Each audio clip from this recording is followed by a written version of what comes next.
नमस्कार जी सभी को। कैसे हो? सब बढ़िया। आ जाइए, आप लोगों का अपने YouTube चैनल पर स्वागत है, जिसमें हम आज का जो हमारा महत्वपूर्ण टॉपिक रहने वाला है वो है हरियाणा की झीलें।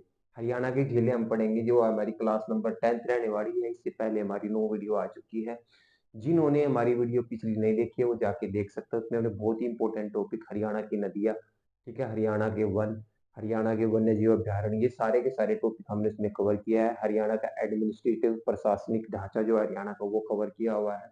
तो आप उन वीडियो को भी देख सकते हैं। अगर आपको ये वीडियो पसंद आती है तो प्लीज लाइक शेयर और सब्सक्राइब कीजिए, ठीक है। क्योंकि देखो, हरियाणा में अभी अभी सीईटी एग्जाम होने वाला है। जो सीईटी का एग्जाम है उस पर काम चला हुआ है, वो अभी होने वाला है। आप लोगों को पता भी होगा, सीईटी के लिए पूरी काम चला हुआ है, ठीक है। जो सीईटी एग्जाम होगा सीईटी एग्जाम जो होगा, सीईटी एग्जाम में हरियाणा जीके जो होगी वो 25 नंबर की आएगी, 25 नंबर की। तो कोई भी एग्जाम जो है उसमें 25 नंबर का बहुत बड़ा रोल होता है। और आसान सा टॉपिक है, छोटा सा हरियाणा है हमारा, जिसका क्षेत्रफल लगभग 44,212 वर्ग किलोमीटर है, जो 1900 है ना, 1969 में, ठीक है, जिसको 1969 में पंजाब से अलग करके बनाया गया था। तो ये सारी चीजें आपको हरियाणा के बारे में पता होनी चाहिए। सीटी एग्जाम में पूछी जाएगी, जो 25 मार्क्स की आएगी। तो आज उसी सीरीज को हम आगे बढ़ाते हुए आज हमारा जो टॉपिक है वो हरियाणा की झीलें, ठीक है। तो आप लोगों को अगर वीडियो पसंद आता है तो प्लीज लाइक शेयर और सब्सक्राइब जरूर कीजिए, ठीक है। आ जाइए, हम अपनी टॉपिक की शुरुआत करते हैं। और जो टॉपिक रहने वाला है वो आज हम मैथ से पढ़ेंगे। और एक भी झील आपकी याद नहीं होगी, ऐसा हो नहीं सकता। क्योंकि मैं मानता हूं कि अगर मेरे याद होगी तो आप लोगों को भी याद होना जरूरी है, और मैं करा के जाऊंगा। अगर आप वीडियो में बने रहेंगे, लास्ट तक वीडियो को देखोगे तो मैं बिल्कुल याद करा के जाऊंगा, ठीक है। आ जाइए, शुरुआत करते हैं। हमारा हरियाणा का मैप है, अच्छा सा मैप दिखाई दे रहा है। ये पूरा भारत है। इस भारत के यहाँ पे हम देखो दिखाई दे रहे होंगे, हम यहाँ पे हैं, है ना। इस वाले हिस्से में हरियाणा, ये छोटा सा हरियाणा है, ये छोटा सा, ठीक है। तो ये हरियाणा का इसका फुल प्रिंट है। ये देखते हैं क्या है। तो सबसे पहले अगर हम बात करें ऊपर वाले जिले की, पंचकुला में, पंचकुला में हमारे पास एक झील है, जिसको याद रखना बहुत जरूरी है। इसका नाम है टिक्करताल झील। क्या नाम है? टिक्करताल झील। ज्यादा फालतू बकवासबाजी पे ध्यान ना देते हुए टॉपिक पे आ जाते हैं। पंचकुला के अंदर कौन सी झील है?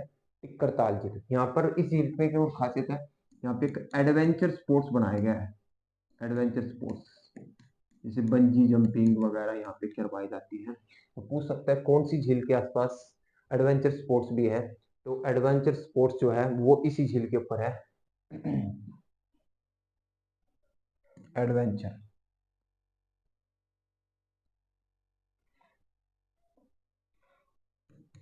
एडवेंचर,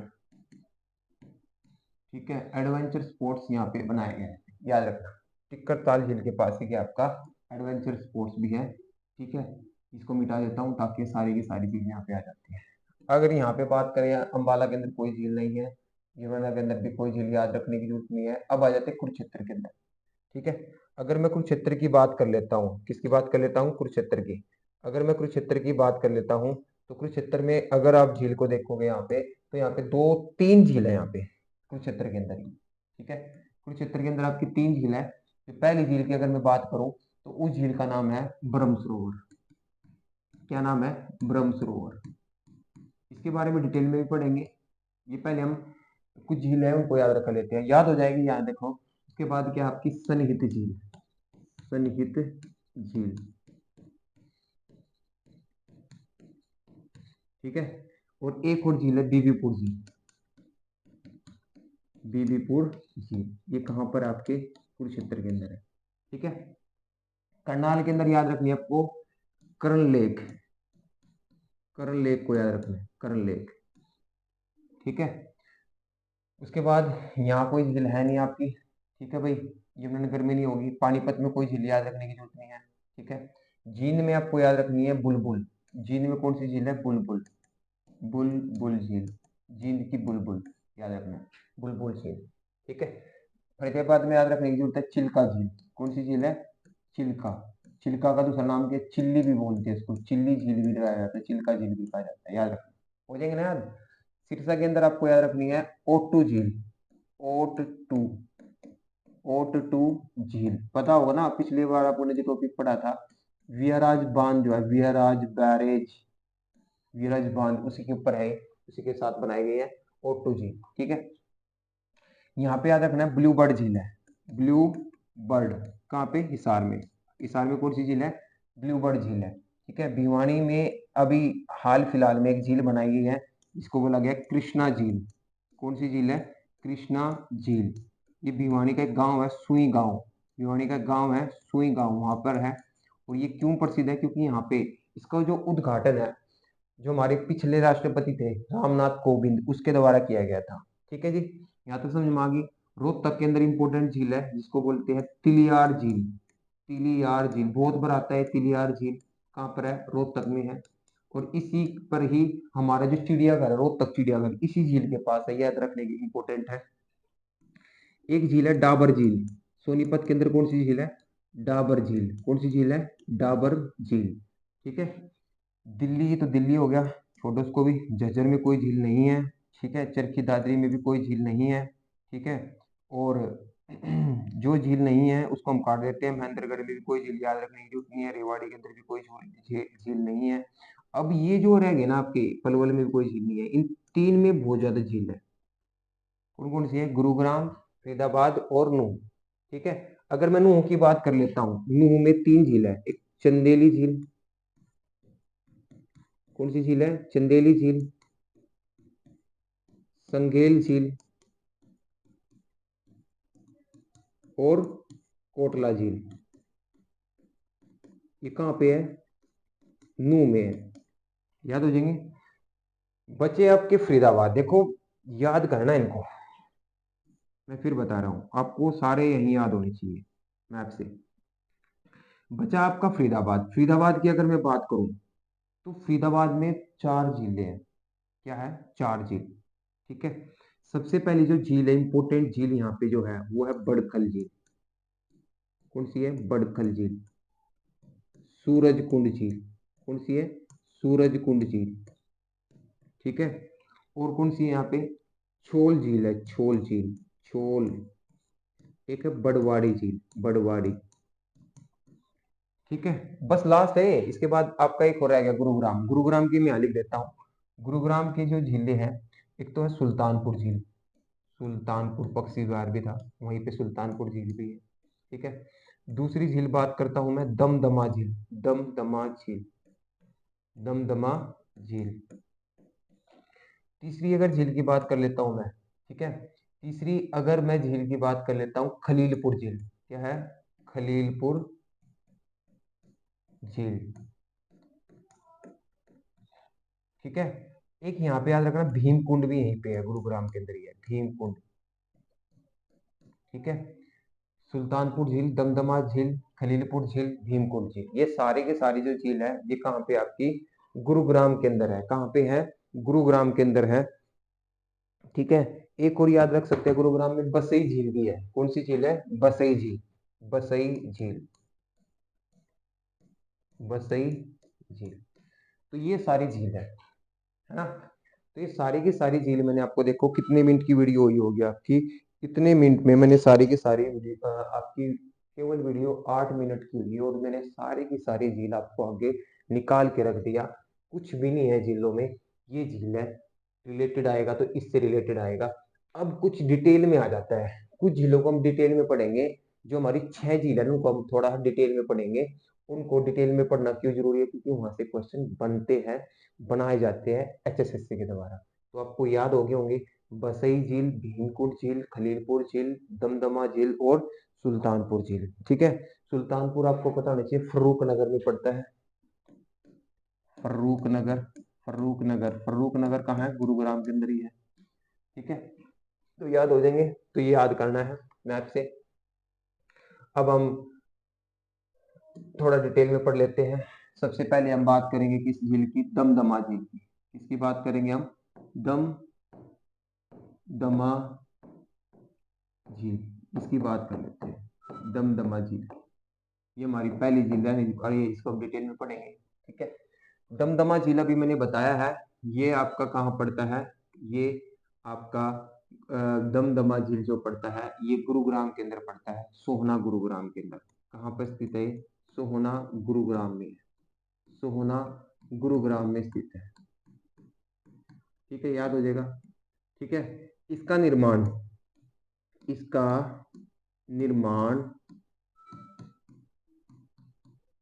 1919 में अंग्रेजों के द्वारा 1919 में अंग्रेजों के द्वारा वर्षा के जल को संचित करने के लिए किया गया था। संचित करने के लिए किया गया। ठीक है जी। यह राज्य की सबसे बड़ी मीठे व प्राकृतिक झील है। प्राकृतिक झील है। ठीक है, यह लगभग 3000 एकड़ में फैली है।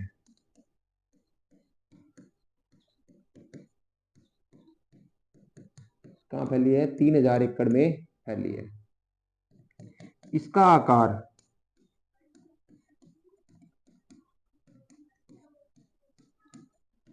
अमीबा की तरह है। जो इसका आकार है वह अमीबा जो है, एक कोशीय जो उसकी तरह से आकार है। ठीक है, और क्या है इसके बारे में? दमदमा झील, ये इंपॉर्टेंट है, इसके बारे में इतना ही आपको पता होना चाहिए, है ना। इसका निर्माण कब किया गया था? 1919 में अंग्रेजों के द्वारा किया गया था। वर्षा के जल को संचित करने के लिए, उसका संग्रह करने के लिए 1919 में अंग्रेजों के द्वारा किया गया था। सबसे बड़ी झील है, 3000 एकड़ में फैली हुई है, अरावली की पहाड़ियों के बीच है। कहाँ पर है? अरावली की पहाड़ियों के बीच बनाई गई है। कौन सी झील आपकी? जिसको बोला गया है दमदमा झील। कौन सी झील है? दमदमा झील। समझ में आई बात? तो ये आपको पता होना चाहिए। दूसरी झील की अगर हम बात करते हैं फटाफट से, दूसरी झील अगर हम बात कर लेते हैं, तो वो जो झील रहने वाली है आपकी, उसका नाम है बड़खल झील। बड़खल झील। अब इसके बारे में क्या इंपॉर्टेंट है, देखिए, बहुत इंपॉर्टेंट झील है। सबसे पहले एक तो ये कहां पर है? बड़खल झील जो पड़ती है बड़खल गांव फरीदाबाद में है। बड़खल गांव फरीदाबाद में स्थित है। यहां तक बात समझ में आ गई? ठीक है, इसका निर्माण कब हुआ? इसका निर्माण 1947 में। 1947 में। ठीक है, बाढ़ से बचने के लिए, बाढ़ से बचने के लिए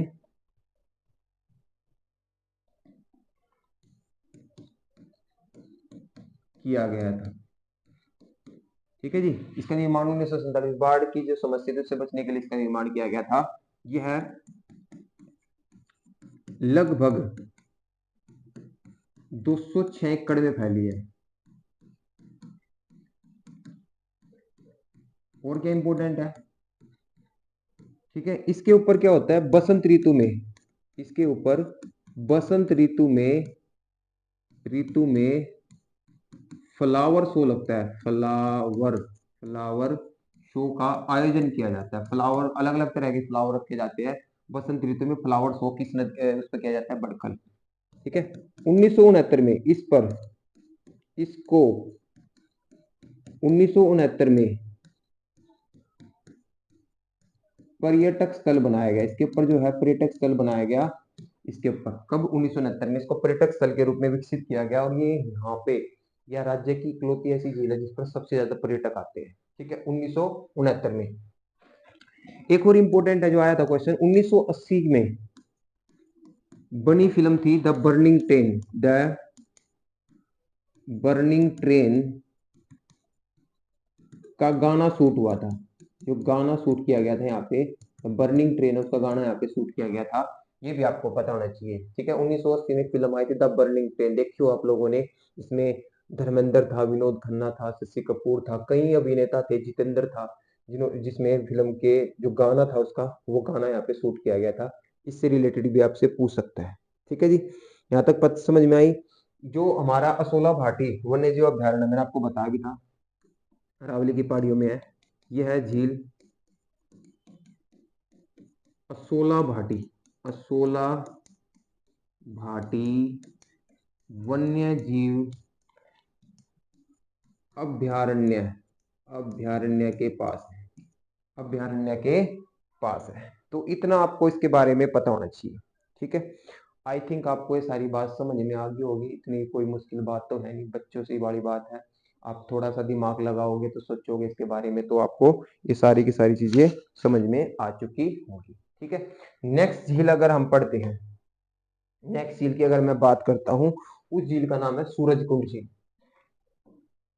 कौन सी है? सूरजकुंड झील।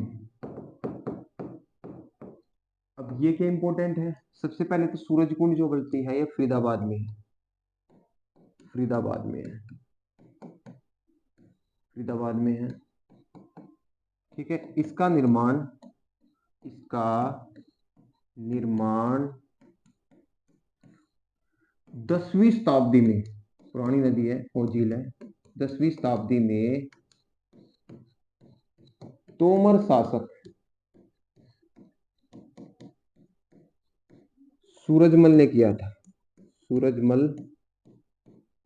ने किया था।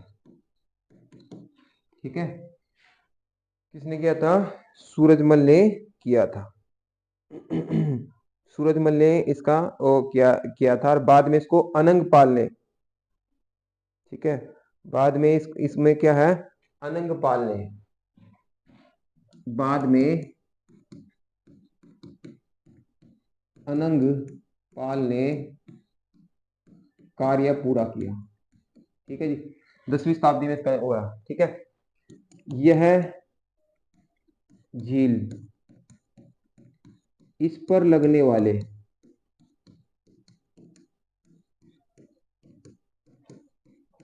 अंतरराष्ट्रीय सूरजकुंड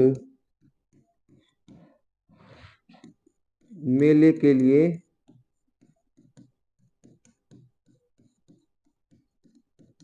प्रसिद्ध है ना। इसके ऊपर एक सूरजकुंड मेला लगता है जो शिल्पकारों के लिए है। किसके लिए? शिल्पकार, है ना, जो हाथ की दस्तकारी करते हैं उनके लिए प्रसिद्ध है। शिल्पकारों के लिए जो मतलब मैट वगैरह, चटाई वगैरह बनती है, तो इस पर अंतरराष्ट्रीय सूरजकुंड मेले के लिए प्रसिद्ध है ना। बात समझ में आ गई? सूरजकुंड झील, इसे मयूर झील के नाम से भी जाना जाता है, मयूर झील, मयूर झील के नाम से जाना जाता है। किसके नाम से जाना जाता है इसको? मयूर झील के नाम से भी जाना जाता है। इसकी आकृति जो है, इसकी आकृति अर्धचंद्राकार है। क्या है? अर्धचंद्राकार है। ठीक है, सूर्यदेव को समर्पित है। किसको समर्पित है? सूर्यदेव को समर्पित है। ये जो झील है किसको समर्पित है? सूर्यदेव को समर्पित है। नाम से ही पता चल रहा है सूरजकुंड यह सूर्यदेव को समर्पित है। मयूर झील के नाम से भी जाना जाता है, इसकी आकृति अर्धचंद्राकार है। तो ये सारी की सारी बातें आपको पता होनी चाहिए। ठीक है, एक से यह झील पर लगने वाले अंतर्राष्ट्रीय सूरजकुंड मेले के लिए प्रसिद्ध है, जो कब लगता है? 1 फरवरी से। कब लगता है वो? 1 फरवरी से 15 फरवरी तक लगता है, जो इस साल लगेगा। ठीक है, 2025 में इसका आयोजन होगा, है ना। तो ये बात आपको पता होनी चाहिए, हर साल लगता है, हर वर्ष जो इसके पर लगता है ये अंतर्राष्ट्रीय मेला, इसके लिए प्रसिद्ध है। तो ये सारी की सारी बातें आपको पता होनी चाहिए। ठीक है, नेक्स्ट झील की अगर हम बात कर लेते हैं, उसका नाम है कर्ण झील। किसकी बात करेंगे हम? कर्ण झील की बात करेंगे। ठीक है, कर्ण झील की बात कर लेते हैं। कर्ण झील जो है ये आसान सी झील है, कर्ण लेक, कर्ण लेक, ये कर्ण झील। ठीक है, क्यों इंपोर्टेंट है? एक तो करनाल में है, करनाल में NH1 पर है, NH1 पर है, इंपोर्टेंट है, NH1 पर है, क्या रखना, करनाल में NH1 पर स्थित है। ठीक है, बिल्कुल जीटी रोड पर स्थित है। उसके बाद 1972 में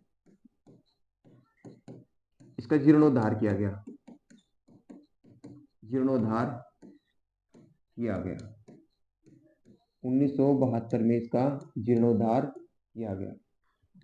ठीक है, इसकी आकृति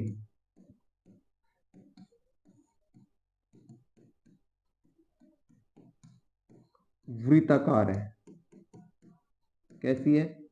वृत्त के आकार की है। ठीक है जी, इसकी आकृति क्या है? वृत्ताकार है। यह दानवीर कर्ण के नाम से बनाई गई है।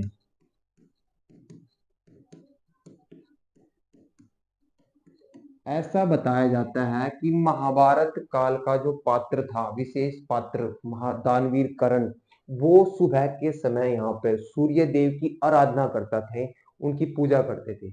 और उस समय कोई भी आकर इनसे कुछ भी मांग लेता था, वो उनको वही चीज उनको दे देता था।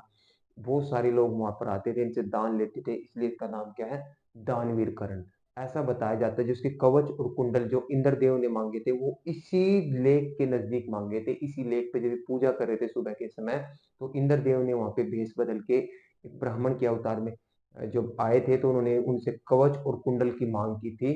तो इन्होंने अपने कवच और कुंडल जो उनके जन्म से इनके साथ मिले हुए थे, उनको उतार के उसको इंद्रदेव को दे दिए थे। ठीक है, ताकि अर्जुन जब इस पे वाण चलाए तो वो उसकी रक्षा ना कर पाए। ठीक है, तो ये सारी की सारी बातें आपको पता होनी चाहिए। उसके बाद हम बात करते हैं ब्रह्म सरोवर की। पांचवी बात हम और करेंगे ब्रह्म सरोवर। ब्रह्म सरोवर, ब्रह्म सरोवर है कहाँ पे, ये पता होना चाहिए। सबसे पहले ये कुरुक्षेत्र में है। यह कुरुक्षेत्र में, कुरुक्षेत्र में स्थित है। ठीक है जी, कोई दिक्कत वाली बात नहीं है, आसान सी बात है, सभी को पता है। यह है एशिया का सबसे बड़ा, सबसे बड़ा पक्का सरोवर है। पक्का सरोवर है। इसका वर्णन महाभारत और स्कंद पुराण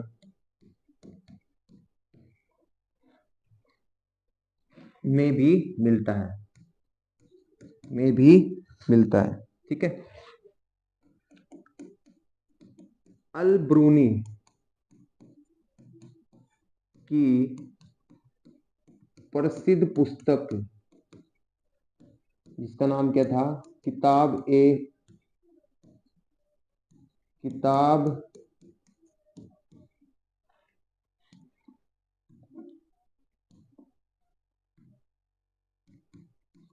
हिंद में इसका वर्णन मिलता है भाई। किताब ए हिंद में इस सरोवर का वर्णन मिलता है। ठीक है, इसका जो आकार है वो लगभग ऐसा बताया जाता है कि ये 1000 इंटू में 1000 इंटू में 500 फुट इसका एरिया है, जिसके अंदर ये ब्रह्म सरोवर बनाया गया है।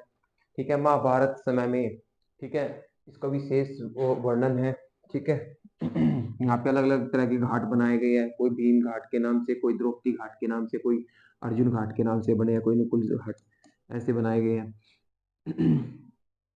ऐसा बताया जाता है, ऐसा बताया जाता है कि ब्रह्मा जी ने, ब्रह्मा जी ने धरती को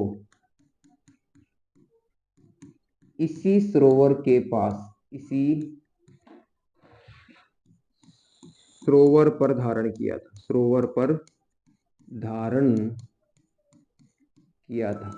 ऐसा बताया जाता है भाई। पुराने समय में जो हमारे ब्रह्मदेव जी हैं, ब्रह्मा जी हैं, उन्होंने पृथ्वी को यहीं पे धारण किया था, किस पर, ब्रह्म सरोवर के ऊपर। ठीक है, तो इतना सारा आपको पता होना चाहिए। और लास्ट जो आपकी झील बसती है उसका नाम क्या है, सनहित झील। लास्ट जो झील बसती है आपकी वो क्या है, सनहित झील। सनहित झील पता तो होगा ही सभी को, क्योंकि बताया था अभी मैप में ये झील कहाँ पे है। ये जो झील है आपकी पेवा में है, पेवा कुरुक्षेत्र में पड़ती है। ये पेवा कुरुक्षेत्र में पड़ती है। इसके लिए क्या है, ऐसा बताया जाता है भाई, ठीक है, क्या बताया जाता है कि यहाँ पर, यहाँ पर सरस्वती नदी की 7 धाराएं, सरस्वती नदी की 7 धाराएं मिलती थी, 7 धाराएं मिलती थी पुराने समय में। और क्या बताया जाता है इसके बारे में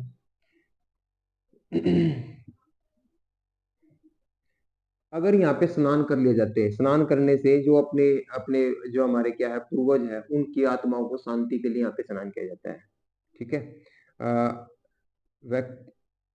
अपने पूर्वजों की आत्मा को शांति के, आत्मा की शांति के लिए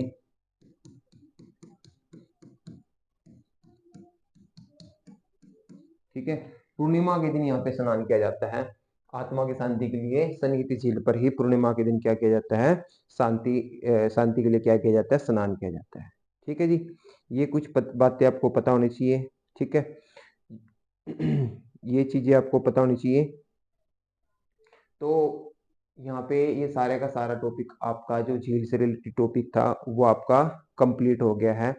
ठीक है, झील से रिलेटेड जितनी भी बातें थी वो मैंने आपको कवर करा दी है। मैप से ये सारी की सारी चीजें मैंने आपको पढ़ा दिया है। अब थोड़ा सा ध्यान दोगे तो सारी की सारी चीजें आपकी याद हो चुकी हैं। पंचकुला में टिक्करताल झील है, कुरुक्षेत्र में ब्रह्म सरोवर, ठीक है, सनहित झील और बीबीपुर झील।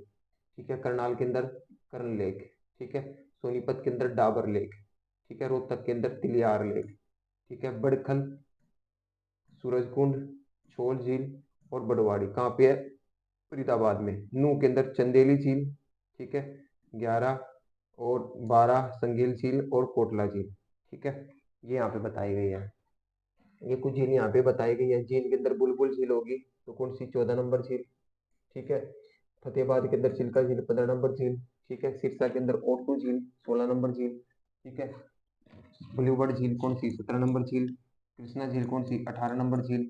और ये गुरुग्राम के अंदर 4 झील ही है, 22 लगभग 23 या 24 झील जो आपकी बनती है वो हमने कंप्लीट कर लिया है। ठीक है, ये बात समझ में आ गई। तो आपको अगर ये बात समझ में आ गई है तो आपका जो झीलों का टॉपिक था वो कंप्लीट कर लिया हमने। देखो अब ये वीडियो का अगर आप ध्यान से देखो तो कितनी मिनट की बनी है। अब 30 मिनट में मैंने आपको झील का टॉपिक कंप्लीट करा दिया है। देखो, टाइम वेस्ट करने से अच्छा है कि आप 10-15 मिनट भी अगर आप कहीं भी बैठ के भी देखोगे ना, तब भी ये झील का टॉपिक आपका कवर हो चुका है। अंदर से आप अपनी माइंड को स्टेबल करके अगर आप इसको ध्यान से देख लोगे, आपका झील से रिलेटेड कोई भी क्वेश्चन आएगा तो आप उसको क्लिक कर सकते हो आसानी के साथ। अगर यकीन नहीं आता तो अगली वीडियो में मेरे साथ जुड़े रहना और उसमें देखना कि आपके सारे क्वेश्चन बनते हैं नहीं बनते हैं। ठीक है, तो मिलते हैं हम अपनी नेक्स्ट वीडियो में। जय हिंद, जय भारत।